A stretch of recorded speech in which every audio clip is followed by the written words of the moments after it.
Hello guys, मैं Subhash Kumar maths with S के सिंह और आज आपके सामने लाया हूँ फिर से एक सवाल और उसकी एक ट्रिक जिससे हम काफ़ी समय बचा सकते हैं और एक नंबर पक्का कर सकते हैं। तो चलिए देखते हैं सवाल क्या है और उसकी ट्रिक।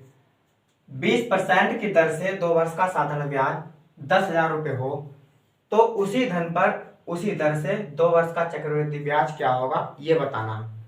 और आप जानते होंगे जब तक मूलधन नहीं निकलेगा जब तक चक्रवृद्धि ब्याज नहीं निकल सकता।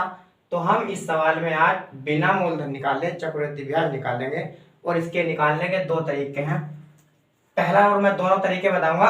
और आपने शायद ये पढ़ा होगा कि जब भी आपको मूलधन मिले, कोई सा भी मूलधन हो और चक्रवृद्धि ब्याज निकालना हो तो इस तरह से निकालते चले जाते हैं कि 2 साल का हो या 3 साल का हो, लेकिन चक्रवृद्धि ब्याज तो मूल साधारण ब्याज पर भी निकलता है।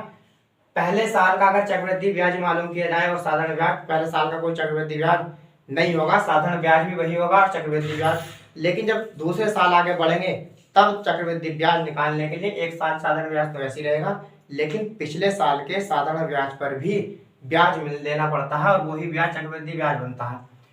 अगर कोई धन पी है और आपने इस पर साधारण ब्याज 100 रुपये एक साल का ये था और 100 रुपये अगले साल का भी साधारण ब्याज ये था, तो साधारण ब्याज पहले साल का भी 100 रुपये, दूसरे साल का भी 100 रुपये और परसेंटेज थी आपकी मान लो 20%।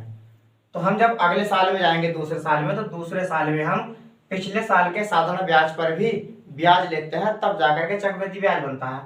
तो हमारा एक साल का साधारण ब्याज ये होगा, अगले साल का साधारण ब्याज ये होगा, लेकिन चक्रवृद्धि ब्याज निकालना हो तो हम इस वाले साधारण ब्याज पर भी 20% जितनी दर दे रखी हो उस दर से ब्याज निकालते हैं। तो 100 का अगर हम 20% और निकालते हैं तो हमारा ये बचता है कितना, 120 बचता है, तो यानी कि 20 रुपये चक्रवृद्धि ब्याज हो गया।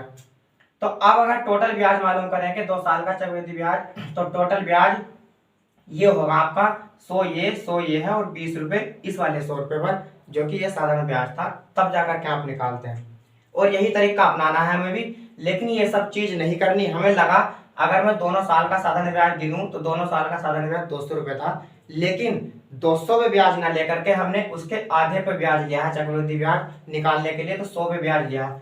इसी तरीके से सवाल में भी हमें करना है, ये सब चीज से बचना है। करना तरीका यही है, लेकिन ये सारी चीज हमें लिखनी नहीं है। हमें 2 साल का साधारण ब्याज दिया हुआ है 10,000 रुपये। अगर 2 साल का 10,000 रुपये है तो पहले साल का 5,000 होगा, दूसरे साल का 5,000 होगा, क्योंकि साधारण ब्याज 1 साल का हो, 2 साल का या 3 साल का बराबर होता है। तो पहले साल का ब्याज 5,000 रुपये होगा और उसी 5,000 रुपये पर हमें साधारण ब्याज निकालना पड़ेगा, क्योंकि दूसरे साल में हमें जाना है। तो 5,000 का आप डायरेक्ट सीधे सीधे कितना परसेंट, 20% की दर थी तो 20% की दर निकालोगे तो हमें कितना मिलेगा, 1,000 रुपये। 1,000 रुपये 5,000 पर ब्याज और मिलेगा। 2 साल का साधारण ब्याज तो 10,000 रुपये था, लेकिन दूसरे साल में जाने पर हमें 5,000 रुपये में 1,000 रुपये और मिलेंगे। तो टोटल ब्याज कितना मिलेगा, 10,000 रुपये आपका ये था और 1,000 रुपये ये हो चुका है। टोटल मिल जाएंगे आपको 11,000 रुपये और यही हमारा आंसर है। बिना मूलधन निकाले आप चक्रवृद्धि ब्याज निकाल सकते हैं। और ध्यान रखना, जितना भी आपको साधारण ब्याज मिले 2 साल का तो उसे आधा करके परसेंटेज निकाल देना जो उसकी दर दे रखी हो, और जो निकल कर आएगा वो चक्रवृद्धि ब्याज, और बाद में जो साधारण ब्याज दिया हुआ है उसमें जोड़ देना, तो टोटल चक्रवृद्धि ब्याज आपका निकल कर आ जाएगा बिना मूलधन निकाले। ये था आपका पहला तरीका। अब मैं इसका दूसरा तरीका बता रहा हूँ। दूसरा तरीका आपका ये है, अगर ये भी आप नहीं कर पा रहे हो तो आप इस फॉर्मूले को याद रखें। CI से मतलब चक्रवृद्धि ब्याज और SI से साधारण ब्याज। 200 प्लस R बटे 200 बराबर CI बटे SI। 200 ऐसी रहेगा और R का मान हमारे पास 20% है, 20 बटे 200 और CI हमें निकालना है, SI हमें दिया हुआ 10,000 रुपये, तो आप 10,000 बटे में लिख दोगे। इन 2 जीरो से ये 2 जीरो कट जाएगी और इस 2 से 100 कटेगा 50 बार। CI इधर चल रहा है ऐसे ही, 220 और 200 कितना जाएंगे, 220 और गुणा में चला जाएगा आपका 50, तो CI आपका आ जाएगा 22 पंजे 110 और 2 जीरो ऐसे ही, यानी कि 2 साल का चक्रवृद्धि ब्याज आपका 11,000 रुपये। आगे आप या तो ये तरीका अपनाए या ये वाला तरीका अपनाए। तो चलिए दोस्तों, आपको ये तरीके कैसे लगे, कितना आपकी समझ में आया है। तरीके से 11,000 रुपये आ गया है और बिना मूलधन निकाले हमने चक्रवृद्धि ब्याज निकाल लिया है। आपको जो तरीका अच्छा लगे, जिस तरह से आप टाइम बचा सकते हैं वो तरीका अपनाए। तो आज के लिए इतना ही, फिर मिलते हैं आपसे किसी और दिन।